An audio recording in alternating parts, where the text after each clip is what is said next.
यार दोस्तों, कैसे हैं आप? उम्मीद करता हूँ ठीक होंगे। दोस्तों, आपको पता है कि जो युद्ध अभी चल रहा है, ईरान वर्सेस इजराइल यूएसए, इस युद्ध में अमेरिका ने पहल की है कि वो शांति के लिए ईरान से बात करना चाहता है। वहीं ईरान ने कहा है कि हम हमारी कुछ शर्तें हैं। हमें जो युद्ध में हमारे विनाश हुआ है, जो बर्बाद हुआ है, उसके लिए अमेरिका मुआवजा दे। और कहा है कि हमें ये सिक्योरिटी दे कि हम पर जबरदस्ती इसके बाद हमला ना किया जाए, हम पे युद्ध ना थोपा जाए। तभी हम इस युद्ध विराम के लिए बात आगे बढ़ेंगे, क्योंकि ईरान ने तो उसी दिन कहा था जब खामनेई की मौत हुई थी, तो हम अब आखिरी सांस तक लड़ेंगे। और ईरान कंटिन्यू वार कर रहा है इसराइल पे। वहीं उसने कई सैन्य ठिकानों को अमेरिका के निशाना बनाया है। और कल की न्यूज़ थी कि जो अमेरिका का दुनिया का सबसे लेटेस्ट टेक्नोलॉजी वाला जो विमान है F-35, उसको भी उसने मार गिराया है।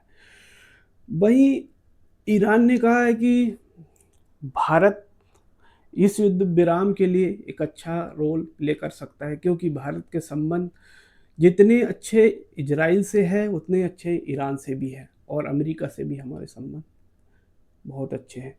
हो सकता है भारतीय प्रधानमंत्री नरेंद्र मोदी शांति के लिए आगे बढ़े और शांति का रास्ता के लिए कुछ सॉल्यूशन निकाले, क्योंकि इस युद्ध से दुनिया बहुत परेशान है। अब युद्ध घर घर दस्तक दे रहा है। पेट्रोल, रसोई गैस उस किचन तक पहुंच गया है। इससे पूरी दुनिया बहुत परेशान है। और अगर ये युद्ध और 15 से 20 दिन चलता है, तो आप सोच सकते हैं कि ये कितनी वाहवाही हो जाएगी, क्योंकि भारत में भी गैस के दाम और प्राइम पेट्रोल के दाम बढ़ चुके हैं।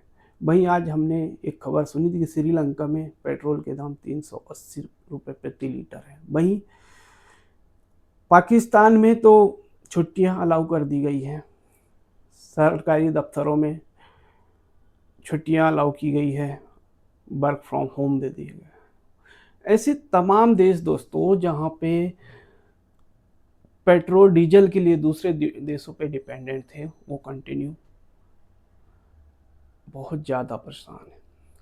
वहीं ईरान ने कहा है कि ब्रिक्स के जो देश है, भारत, रसिया, इंडिया, चाइना, साउथ अफ्रीका, जो ब्रिक्स कंट्री है, जो 40 से 45% व्यापार, दुनिया के व्यापार पे अपना कब्जा रखती है, अपना दम रखती है, उसने कहा है कि वो निष्पक्ष भाव से आए और शांति का रास्ता निकाले। हम ब्रिक्स के साथ है, उनकी चाहते हैं कि वो शांति निकाले।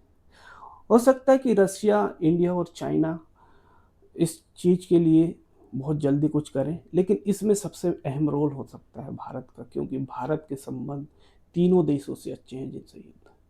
वैसे तो दुनिया रसिया और यूक्रेन इससे परेशान थी। अब ये आप समझते होंगे कि युद्ध से किसी का कोई भला नहीं है, बस लोग अपने आप को शो करने के लिए ये सब रास्ता अपनाते हैं। ईरान ने भी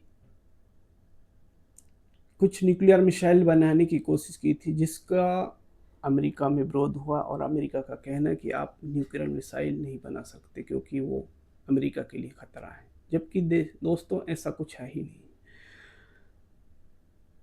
मेन बात है कि आप अमेरिकन कल्चर को फॉलो नहीं कर रहे, उनकी बात नहीं मान रहे हो।